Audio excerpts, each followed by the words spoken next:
Good morning, and it's your girl Anastasia Daniel from Her Tribe Global. How are you, and how is everybody doing today?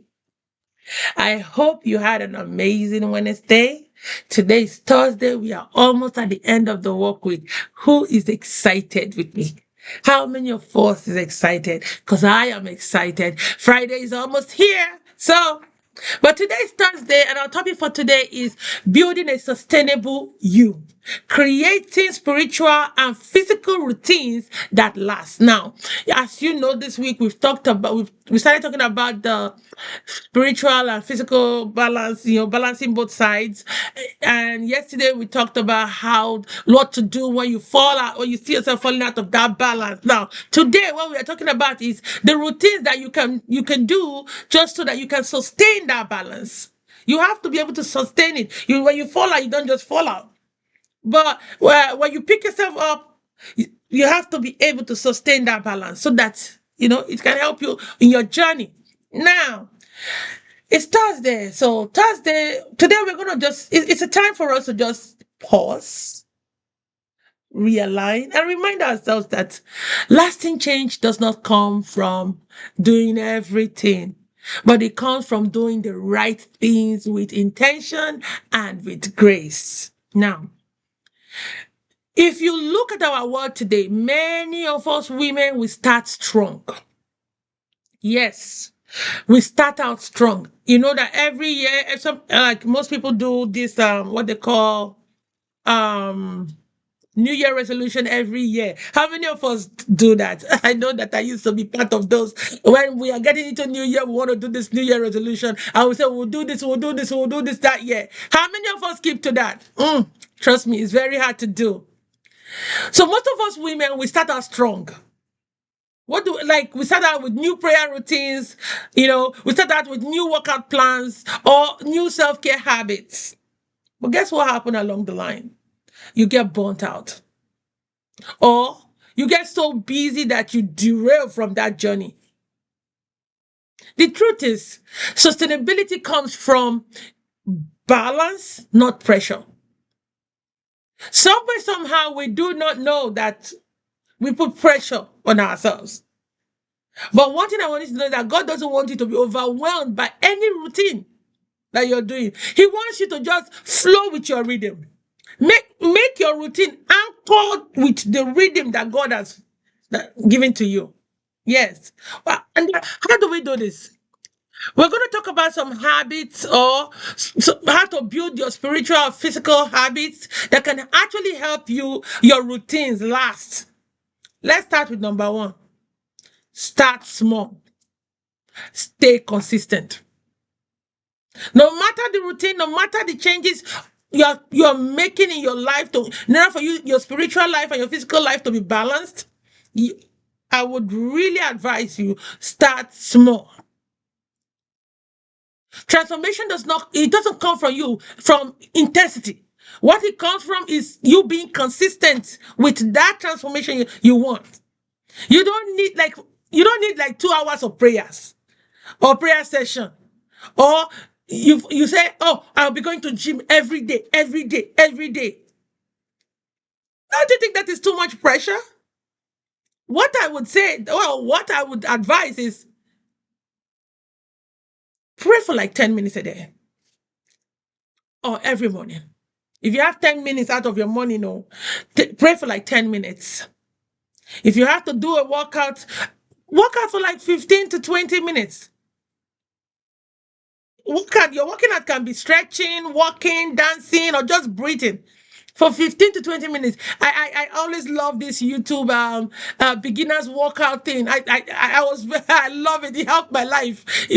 The 17 minutes of exercise works for me. I don't stress my head. I follow it for beginners. I always consider myself a beginner. I follow it. You know, you don't want to put so much pressure because you feel like I have to do this.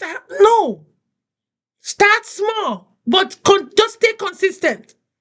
Speak one affirmation to yourself every day. And the affirmation must not be something that comes from my platform. You can come up with your own affirmations. Look at yourself. There is this musician. I'm not promoting her, but I love her music. Judy K. There was a day she was in the mirror. She said to herself, "Hello, God's delight." I love that. Say something good about yourself. Say that affirmation about yourself every day. It must not be a long sentence. It can be something short. I am walking in favor today. You say that consistently every day, like that whole day. Then tomorrow you come up with something. I am blessed. The next day you come up, just say it. It's about you. You can even stand in the mirror and say, "You are highly favored, Anastasia Daniel." Say that to yourself by calling, I mean, call your name. But small steps done faithfully brings powerful results over time. So start small, but be consistent with it. Number two, align your routine with your season. Yes, align your routine with your seasons. There are seasons in this life, like so many seasons. There are seasons of rest and there are seasons of push. What you don't want to do is to compare your own season with another person's season. No, don't compare your pace with another person's pace. I'll give you an example. A mother who has toddlers won't have the same reading as a student that is not married, that has no that doesn't have any responsibility other than going to school. She won't have the same reading as an entrepreneur. She won't have the same reading as a retiree. And that is okay. You must understand your season and your rhythm, and you flow with your own rhythm. What you can do is to ask God this question: what does balance look like for me right now? You must understand the season where you are. You can't use my own season for yourself. No, no, no, no. That's why sometimes I caution some young ladies. Don't try to do things the way older women that are older than you that have grown up children are doing things. No, don't do it. If you have little kids, walk with your own rhythm.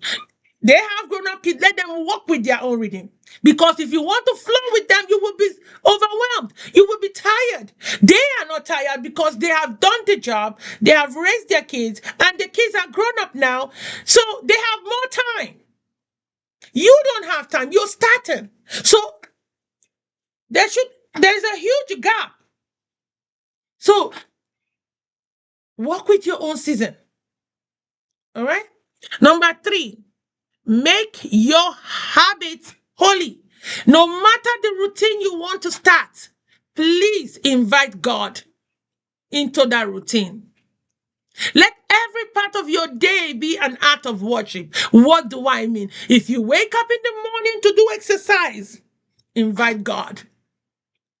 If you go when you are going to bed at night with your skincare routine, some people do have skincare routine or whatever routine you have, invite God into it. Your daily life, invite God into it. What do I mean? Even while you are on the road, you are walking, pray. If you are cleaning or cooking or doing yard work or whatever it is, thank God. You can use worship. If you cannot sing, please put it on YouTube. Just look for worship songs on YouTube.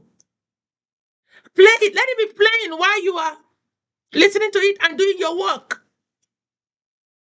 Meditate on scriptures when you are resting. When you are just sitting down, you don't have anything to do, you can just meditate on scripture. I talk to people about scripture because people look at the Bible as so cumbersome. This is my husband's Bible, right? If you look at the Bible, it looks like it's a lot, right? No. I have years ago I used to teach someone about how to read the Bible. You can take out 2 minutes out of your day, put a timer, open any part of the Bible and just read within that 2 minutes. Once your timer beeps, stop and check how far you have read. You'll be so surprised what 2 minutes of reading the Bible can do to you, as they do to your life daily. The Bible may look big, the print may look like it's small, but it's not that cumbersome. It's something, like I said, consistency is the key. Yeah. You can read the Bible when you are just resting. When you bring spirituality into your everyday, your routine becomes a sacred rhythm. It becomes part of you. It's no longer seen as, oh, I have to go and read my Bible. Oh, God, I'm so tired. It's no longer like that. It flows. It's no longer something, it doesn't feel so hard to do. It becomes part of you. It becomes like a habit that you have. Number 4, set boundaries for your peace. That is very important. It's okay to say no.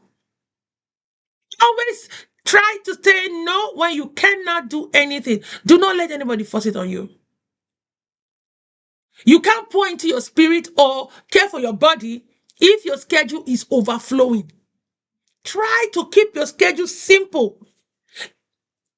Don't make it jumbo, like messed up. Or what they call it, mumbo jumbo. Don't let it be like that. Keep your daily schedule simple. When you keep your schedule simple, like you flow easily, it will feel like you have a lot of free time in your day.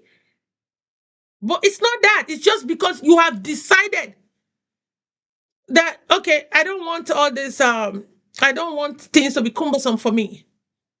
Protect your peace with healthy boundaries. Boundary setting is not bad. You need it. Protect your peace by setting healthy boundaries, both socially, emotionally, and physically.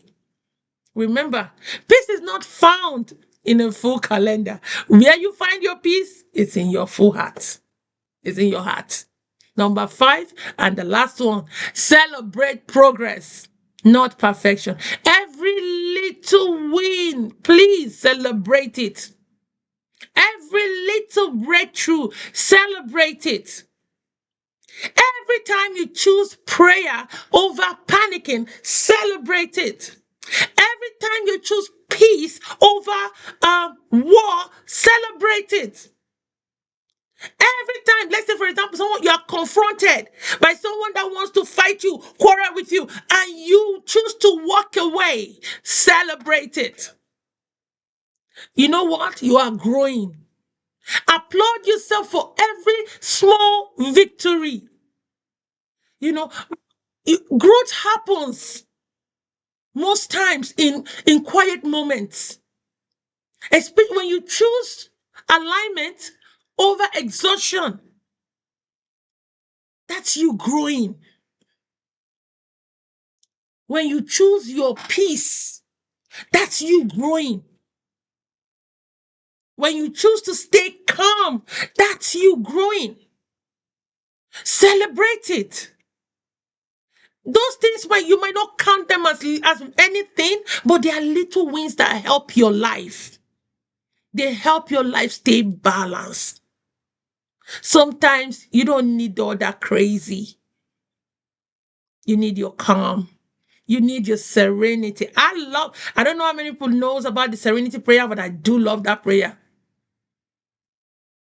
If you have time, you can Google it. It's all over internet. Serenity prayer. The serenity prayer. Okay. I have an affirmation for you. My affirmations might be long. You can cut it short to whatever works for you. My life flows in divine rhythm. You can say that to yourself today, throughout today. But the affirmation I have for you is, my life flows in divine rhythm. I build sustainable habits that honor my spirit, my body, and my purpose. You can say that for yourself today. My life flows in divine rhythm.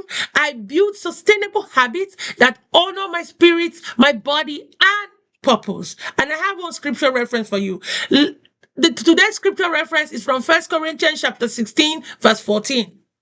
Let all that you do be done in love. Let all that you do be done in love. This week, take our time to create a rhythm that loves you back. Create a rhythm that loves you back. We're not asking you to create a perfect rhythm or a perfect routine, but create one that feels like peace. And I remain your girl Anastasia Daniel from Hard Drive Global. Have a blessed Thursday. Bye bye.